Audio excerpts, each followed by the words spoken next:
Welcome to English literature class, my dear students of class 12th. Open your drama book, The Tempest, line number 35, Act 5, Scene 1. Ariel says, I will fetch them, sir. I will fetch them. I will bring them here, sir. I will fetch them here. I will bring them here, sir. He exits from the scene.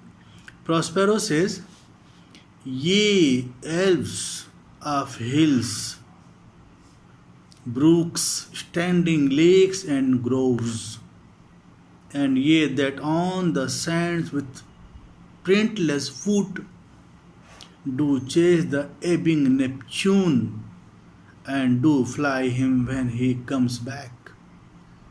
You demi puppets that by moonshine do the green sour ringlets make, whereof the yew not bites, and you whose pastime is to make midnight mushrooms that rejoice to hear the solemn curfew,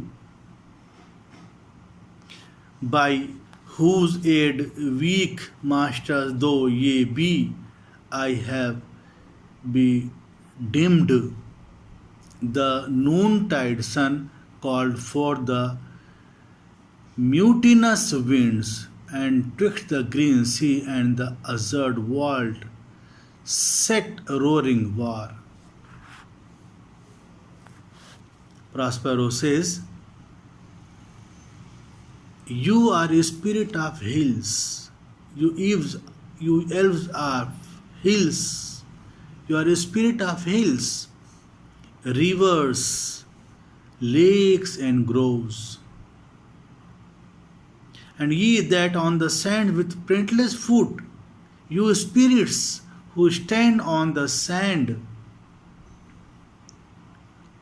with your feet, but leaves no prints on it, no prints, no footprints on it. Do chase the ebbing Neptune and do fly him when he comes back. You chase the ebbing tides, you chase the receding tides of the sea, and run away from them when they return. You demi puppets that by moonshine do the green sour ringlets make. You are tiny creatures who make green rings on the grass when you dance in a circle under the moonlight, whereof the yew not bites. On such a grass the sheep refuse to graze, and whose pastime is to make midnight mushroom. You spirit whose pastime, amusement, is to grow mushrooms at midnight, and who take delight that rejoice to hear the solemn curfew, and who take delight in hearing the sacred sounds of the evening bell, by whose aid weak masters though ye be, I have bedimmed the noontide sun, called forth the mutinous winds. Though you may be weak and small, it is with your help, that I have managed to darken the sun at noon. Caused storms, mutinous winds, caused storms, and twixt the green sea and azure world set so roaring war. Caused storms and created war between the green sea and the blue rainbow in the sky.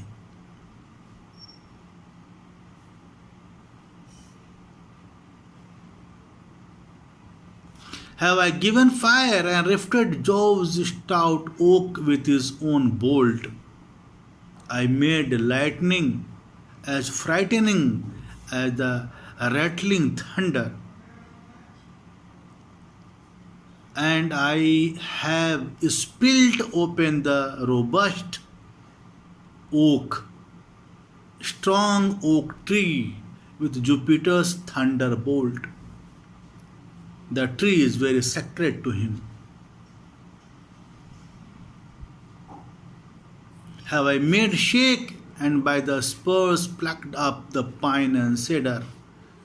Graves at my command have waked their sleepers, oped and let them forth by my so potent art. I have made the firm rooted rocks shake with sudden fear, and have uprooted the pine and the cedar trees.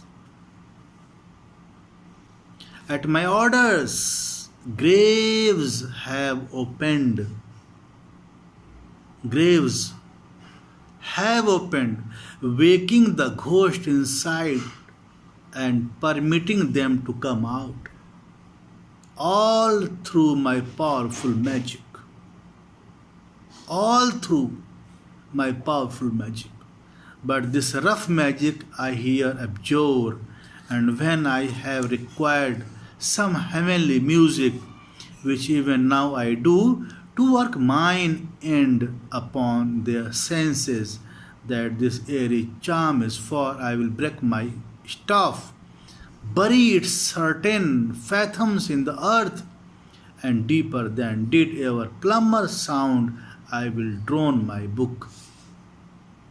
Now he keep promises, he make promises. But these powers, Prospero says, now I have become fed up. But these powers I now give up when I have asked you for some heavenly music, which even now I do ask, to influence the minds of those for whom this charm is intended. Once this is achieved, I will break my rod. I will break my magic wand and bury it, my fathoms, ghosts, deep in the earth.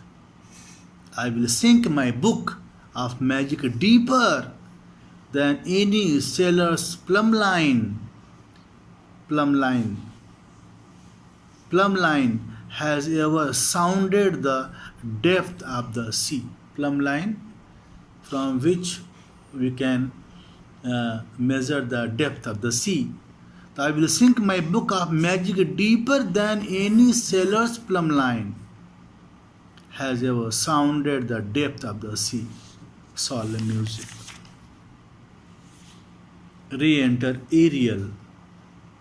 After him, Alonso with a frantic gesture, attended by Gonzalo. Sebastian and Antonio in like manner, attended by Adrian and Francisco. Both are lords. They all enter the circle which Prospero had made, and there stand charmed with Prospero observing speak. Re-enter Ariel. After him, Alonso making despairing gestures, attended by Gonzalo. Then come Sebastian and Antonio making similar gestures, attended by Adrian and Francisco.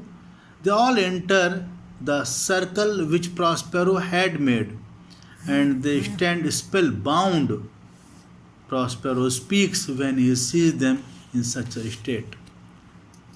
He says, a solemn air and the best comforter to an unsettled fancy, cure thy brains, now useless, boiled within thy skill. their stand for you are spell stopped.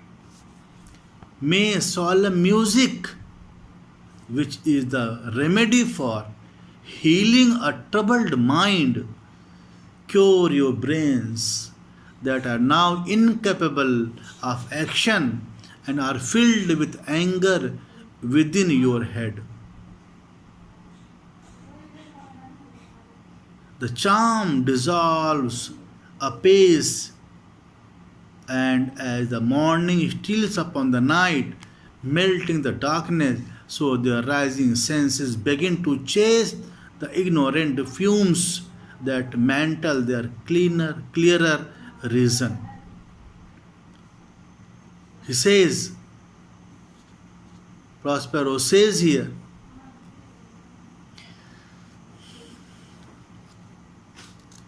that are now incapable of action and are filled with anger within your head. Stand there because you are affected by magic. Good Gonzalo, O good Gonzalo, my true preserver and a loyal sir, to him you followest.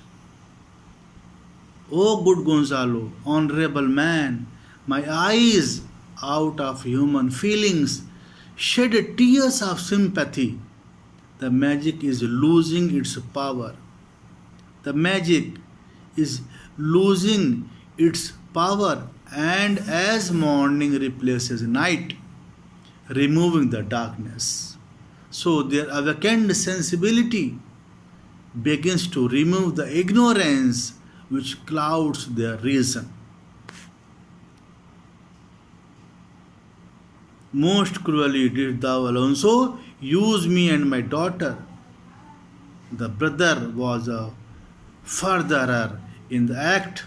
Thou art pinched for now, Sebastian, flesh and blood. O good Gonzalo, you were the true preserver of my life.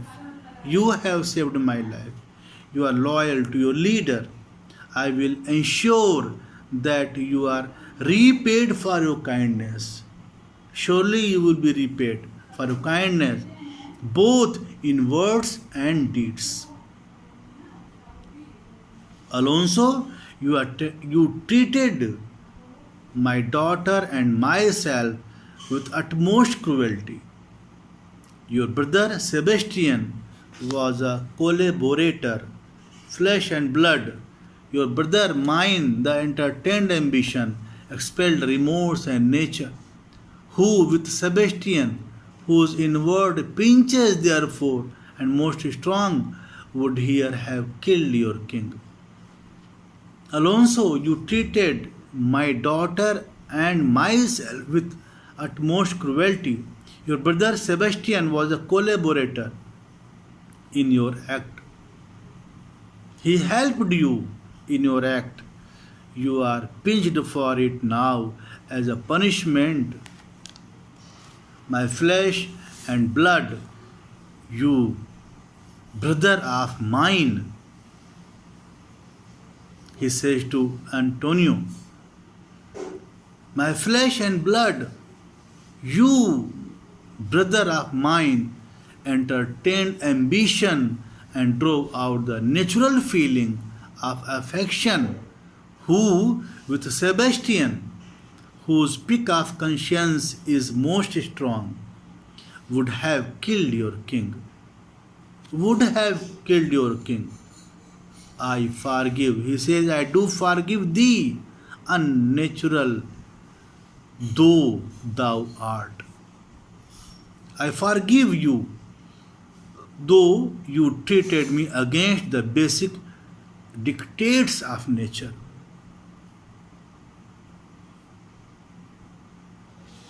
Begins to swell, and the approaching tide will shortly fill the reasonable shore that now lies foul and muddy.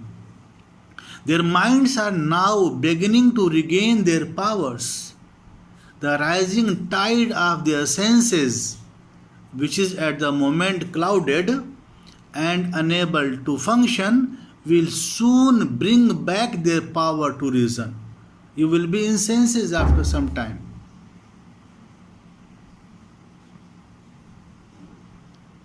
Not one of them that yet looks on me or would know me. Ariel, fetch me that hat and rapier in my cell. He orders. He orders Ariel. But no one of them as yet looks at me with recognition. But no one of them as yet looks at me with recognition. Ariel, fetch my hat and sword from my cell. Exit Ariel. And what happens after that, you will see in, you will watch in my next video. Thank you so much, students.